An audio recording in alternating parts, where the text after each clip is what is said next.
Hello, my self Rajendra Sharma. आज हम coordination compound के लिए वर्नर सिद्धांत के बारे में डिस्कशन करेंगे। वर्नर जो थ्योरी है, वर्नर सिद्धांत है, ये वर्नर नामक वैज्ञानिक ने दिया था 1893 में।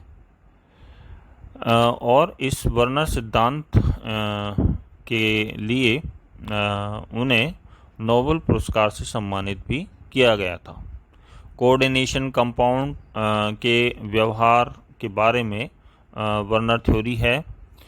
वर्नर थ्योरी के अनुसार जो कोऑर्डिनेशन कंपाउंड होते हैं उनमें दो प्रकार की संयोजकताएं पाई जाती हैं। एक है प्राइमरी वैलेंसी या प्राथमिक संयोजकता और दूसरा सेकेंडरी वैलेंसी या द्वितीयक संयोजकता। प्राथमिक जो संयोजकता है उससे बहिर्मंडल या आउटर स्फीयर का निर्माण होता है।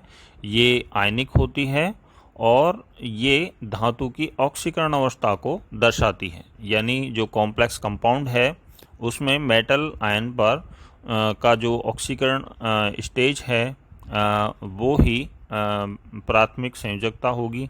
जैसे मान लीजिए कि जो कॉम्प्लेक्स कंपाउंड है उसमें सेंट्रल मेटल एटम पर +2 चार्ज है तो उसकी जो प्राथमिक संयोजकता होगी वो 2 होगी।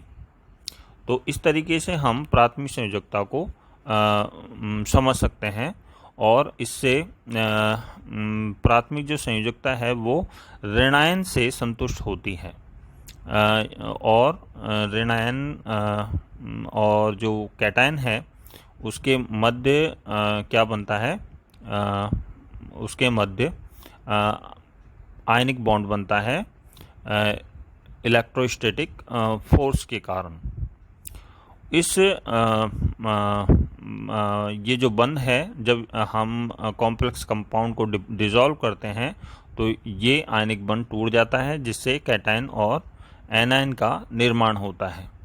तो प्राथमिक जो संयोजकता है वो आयनिक होती है और इससे ऋणायन का निर्माण होता है। और ये प्राथमिक संयोजकता से जो आयनिक बंध बनता है इसी से क्या होता है, आउटर स्फीयर का निर्माण होता है। दूसरी जो संयोजकता होती है उसको हम सेकेंडरी वैलेंसी कहते हैं। जो सेंट्रल मेटल एटम होता है वो कोऑर्डिनेशन बॉन्ड के द्वारा एटम या एटम्स का जो ग्रुप है उससे बॉन्डेड रहता है। तो नंबर ऑफ जो कोऑर्डिनेशन बॉन्ड है वो ही उस मेटल एटम की द्वितीयक संयोजकता कहलाती है। जैसे मान लीजिए कि एक धातु है, वो कॉम्प्लेक्स कंपाउंड में 4 उपसह संयोजक बंध से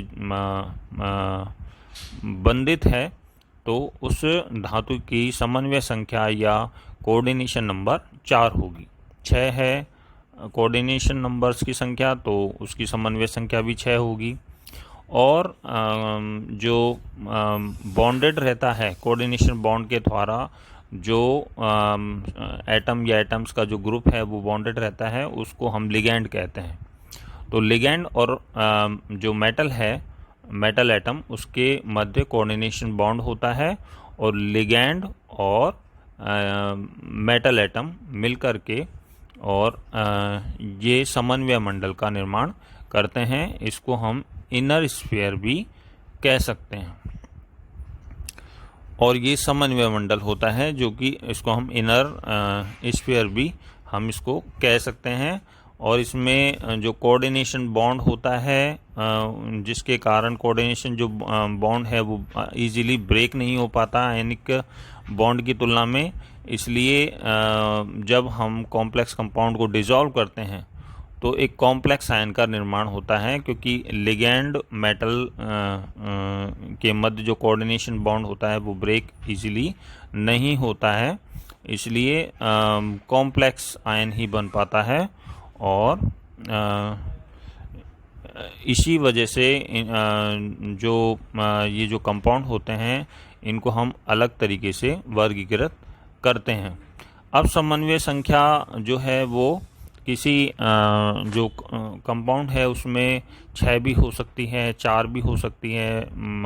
जैसे 6 है तो जो कॉम्प्लेक्स आयन होगा वो ऑक्टाहेड्रल होगा।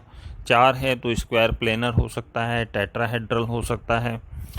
तो इस तरीके से जो कॉम्प्लेक्स आयन है उसकी ज्यामिति निश्चित होती है कि उस कॉम्प्लेक्स में जो मेटल एटम है उसकी समन्वय संख्या कितनी है। समन्वय संख्या 6 है तो ऑक्टाहेड्रल स्ट्रक्चर होगा, 4 है तो स्क्वायर प्लेनर हो सकता है या टेट्राहेड्रल हो सकता है।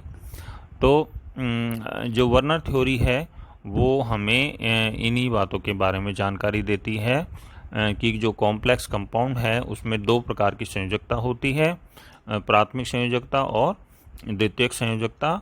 प्राथमिक संयोजकता से आयंस का निर्माण होता है। द्वितीयक संयोजकता जो होती है वो कोऑर्डिनेशन जो बॉन्ड है उसके द्वारा बनती है, जो कि आयनिक बंध की तुलना में प्रबल बंध होता है। इस वजह से आसानी से ब्रेक नहीं होता है और ब्रेक नहीं होने के कारण ही जो कॉम्प्लेक्स आयन है उसका निर्माण होता है। तो आज के लिए इतना ही।